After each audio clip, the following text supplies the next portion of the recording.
সবাইকে আবারও ওয়েলকাম তোমাদেরই channel GM study for dreams.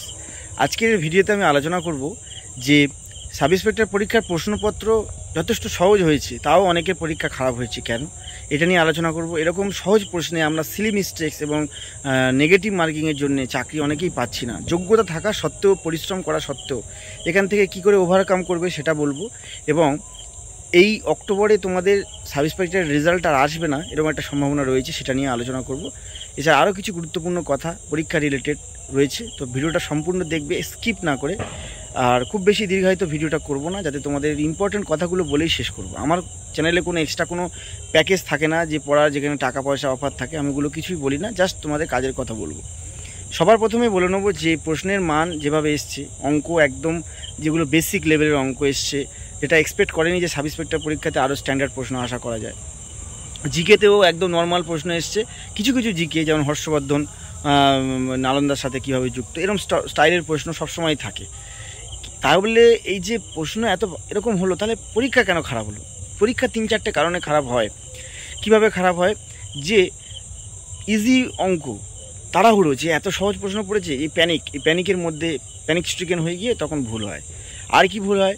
যে সিলি মিস্টেক্স, অঙ্ক ভালো হয়েছে, জিআই ভালো হয়েছে, আর জিআইয়ের কিছু বড় বড় টাইম কনজিউমিং জিআইগুলোতে করতে গিয়ে অনেক অঙ্ক ছেড়ে গেছে। আর অঙ্ক যেগুলো ভালো হয়েছে, যে অঙ্কগুলো ভালো হয়েছে, সেই যে নাম্বারগুলো অ্যাকোয়ার করেছে, কষ্ট করে তোমরা অর্জন করেছিলে, সেগুলো জিকে করতে গিয়ে সেগুলো সেই নাম্বারগুলো সব ঝোলার ভিতর থেকে বেরিয়ে গেছে, মানে নেগেটিভ মার্কিং খেয়ে গেছে। তার জন্য পরীক্ষার নাম্বারটা কমতে কমতে কারো 118, কারো 117, কারো 110 এরকম জায়গায় দাঁড়িয়ে যাচ্ছে। তাহলে কত পেলে তোমরা পড়াশোনা করবে? বারবার একটা প্রশ্ন, 125 প্লাস স্কোর হলেই পড়াশোনার জন্য প্রস্তুত হও। একদম 120 প্লাসও হতাশ হবে না, তার নিচে একটু চাপ হতে পারে, এটুকু বলতে পারি। 130 থেকে 40 প্লাস যাদের স্কোর আছে, চোখ বুঝিয়ে মেনের জন্য প্রিপারেশান। আর এখন থেকে যদি মেনের জন্য প্রিপারেশান না নেওয়া হয়, কিছুতেই ফাইনাল পরীক্ষা মেনের জন্য কোপ আপ করতে পারবে না, তখন কিন্তু ফেল হয়ে যাবে। আরও একটা কথা, যে সাব ইন্সপেক্টর পরীক্ষার রেজাল্টটা কেন এই মাসে এলো না, কারণ কয়েকজন মেল করেছে, সেই মেলে জানতে চাওয়া হয়েছে যে দুটো প্রশ্নের অ্যান্সার নিয়ে একটু কনফিউশন আছে, সেইটার জন্য একটু ডিলে হতে পারে তোমাদের রেজাল্টের, সাব ইন্সপেক্টরের রেজাল্ট একটু ডিলে হতে পারে, এই মাসে না হোক। কিন্তু এই যে রেজাল্ট দিলে মাঠে যাব, রেজাল্ট দিলে প্র্যাকটিস করব, রেজাল্ট দিলে সব করব, এই যে ফর্মুলা কনস্টেবল, কেপি বা ডব্লিউপি আর এসআই যে কোনো পরীক্ষাতে এই জিনিসটা থেকে এবার থেকে তোমরা ভুলে যাও। এই জিনিসটা থেকে যদি না বেরোতে পারো, চাকরি পাওয়া কঠিন হয়ে যাবে। কারণ যখন তোমার রেজাল্ট বেরিয়ে যাবে, তখন সময়টা কম পাবে পিএমটি পিইটির জন্য। যখনই 130 প্লাস 125 প্লাস স্কোর দেখতে পাচ্ছ, তৈরি হও, লড়াই করো, একদম ডিটারমাইন্ড হয়ে লড়াই করো একদম।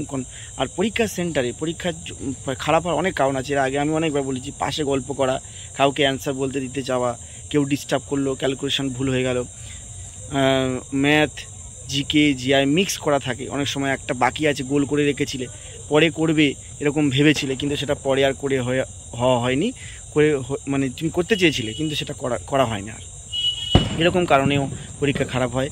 আরও কী কী কারণে পরীক্ষা খারাপ হতে পারে? হাতে প্র্যাকটিস কম, সময় কম করেছো, প্র্যাকটিস কম করেছো, মক টেস্ট কম দিয়েছো, তাই হাত স্লো। কোনো একটা ক্যালকুলেশন অঙ্কে করতে গিয়ে স্কোয়ার, কিউব এগুলো কোনোটাই মুখস্থ নেই, তখন সেটা গুণ করে করে দেখতে হচ্ছে। অঙ্ক ভালো করতে গেলে স্কোয়ার, বর্গ, যে রুট এগুলো আছে, এগুলো ভালো করে 11 থেকে প্রায় 20 পর্যন্ত বা 22-25 পর্যন্ত করে রাখলে খুব দ্রুত যে কোনো জিআই, ম্যাথ এগুলো ভালো দ্রুত করা যায়। আর জিআই তো তোমরা জানো অতটা স্কোয়ার লাগে না, তবু কিছু কিছু জিআইতে অবশ্যই স্কোয়ার লাগে, তোমরা জানো। কিভাবে মিল পাচ্ছ সেটা খুঁজতে গেলে স্কোয়ার লাগে।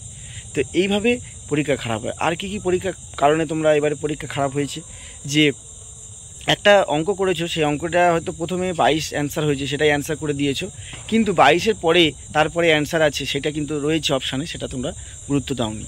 এই জিনিসগুলো কিন্তু হয়, যার জন্য পরীক্ষা খারাপ হয়েছে। তাহলে কি মন খারাপ করে বসে থাকবে যে এসআই পরীক্ষাটা এত সহজ? মানে এটা মনে দুঃখ হচ্ছে যে সবাই ভালো ভালো স্কোর করেছে, বন্ধু বান্ধবীরা, আমি একদম ভালো স্কোর করতে পারিনি।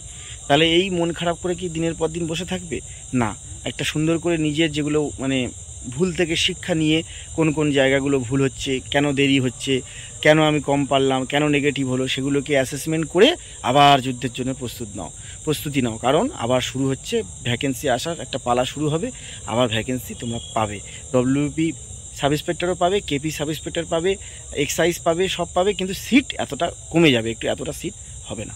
আরও একটা সবথেকে বড় কথা, আমরা পরীক্ষার সেন্টারে গিয়ে না অনেক সময় নিজের লক্ষ্য নিয়ে বা নিজের বয়স নিয়ে, নিজের সাংসারিক অবস্থা সিচুয়েশান নিয়ে একটু ভাবুক হয়ে যায় যে এবারে আমার লাস্ট, আর হবে না, কি হবে, ইমোশনটা থেকে বেরোতে হবে, যা হবে দেখা যাবে, চলো যেরম প্রস্তুতি নিয়েছি সেরম পারবো, এইভাবে মানসিকতা নাও, টাইম ভাগ করে নাও। প্রথমেই 15 মিনিটের মধ্যে জিকেগুলো সব গোল করে নিতে হবে, টাইম করে সব করতে হবে, বাকি টাইমটা জিআই আর ম্যাথের জন্য লাগাও।